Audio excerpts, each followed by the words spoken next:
Hola mis titanes, sean bienvenidos a su canal Mat Thanos Julio. El día de hoy veremos el tema ángulo entre rectas paralelas y una secante. Estos ángulos pueden ser correspondientes, alternos y colaterales. Pero antes de empezar, analicemos lo que son las rectas paralelas. Las rectas paralelas se definen como rectas que guardan la misma distancia entre sí, en cada uno de sus puntos respectivos. Los símbolos que ustedes ven en pantalla son los más utilizados para decir que son rectas paralelas. Y una recta secante es una recta que corta a otra recta, es decir, que van a compartir un punto. Analicemos entonces los ángulos correspondientes. Los ángulos correspondientes son los ángulos que se ubican en el mismo lado de la secante y en el mismo lugar, pero en diferente paralela. La secante se representa con una letra S y las líneas paralelas con línea 1 y línea 2. Por lo tanto, observemos. El ángulo 1 y el ángulo 5 se encuentran a la izquierda de la secante, ¿de acuerdo? Pero están por encima de cada paralela. Por lo tanto, a eso se le llaman ángulos correspondientes. Otro ejemplo es el ángulo 2 y el ángulo 6. Se encuentran a la derecha de la secante y están encima de cada paralela. El ángulo 3 y 7 van a estar entonces abajo y a la derecha. Y finalmente, el ángulo 4 y 8 se encuentran a la izquierda y abajo de cada paralela. La propiedad de los ángulos correspondientes es de que los ángulos correspondientes tienen la misma amplitud. En otras palabras, miden exactamente lo mismo. Ahora analicemos los alternos. Los ángulos alternos se encuentran en el lado opuesto de la secante y un lugar contrario en las paralelas. Y se dividen en alternos internos que deben de estar contenidos dentro de la paralela. Alternos externos se encuentran por fuera o en los extremos de las paralelas. Observemos la imagen. El ángulo 4 y el ángulo 6 son alternos internos, ya que el 4 y el 6 están en el interior de la línea 1 y la línea 2. Aparte, se dice que son alternos debido a que el ángulo 4 está a la izquierda y abajo de la paralela.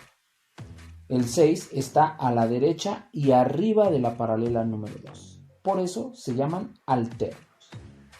El ángulo 3 con el ángulo 5 también son alternos porque están el 3 a la derecha y el 5 a la izquierda. El 3 está por debajo y el 5 está por encima. Por lo tanto, esos se llaman ángulos alternos internos. Ahora, el ángulo 1 y el ángulo 7. El ángulo 1 está a la izquierda y encima de la línea 1. El ángulo 7 está a la derecha y por debajo de la línea 2. Asimismo, el ángulo 2 y el ángulo 8, uno se encuentra a la derecha, que es el 2, y a la izquierda se encuentra el 8.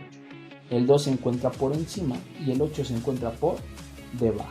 Esto quiere decir entonces que el ángulo 1 con el ángulo 7 es alterno externo, asimismo el ángulo 2 con el ángulo 8.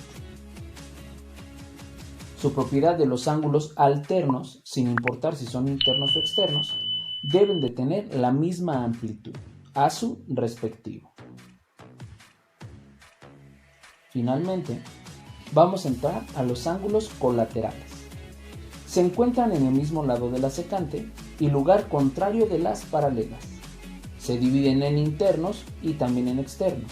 Recordemos que interno está por dentro de las paralelas y externo es por fuera.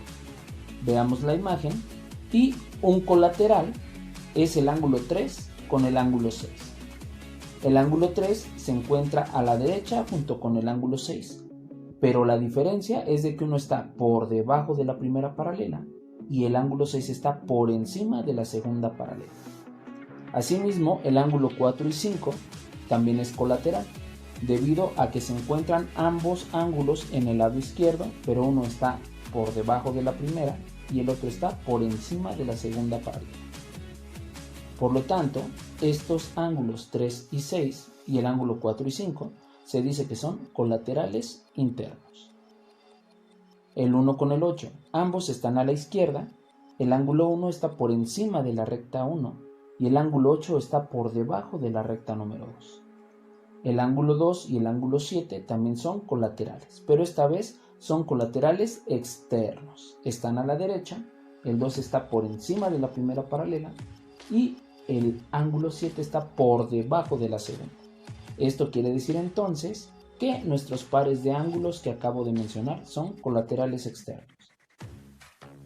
Su propiedad.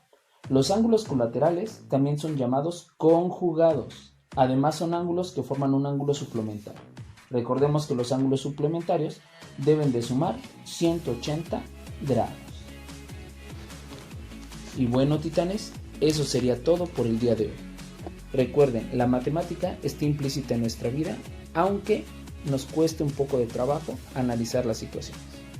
Suscríbanse y denle like si fue de utilidad la información.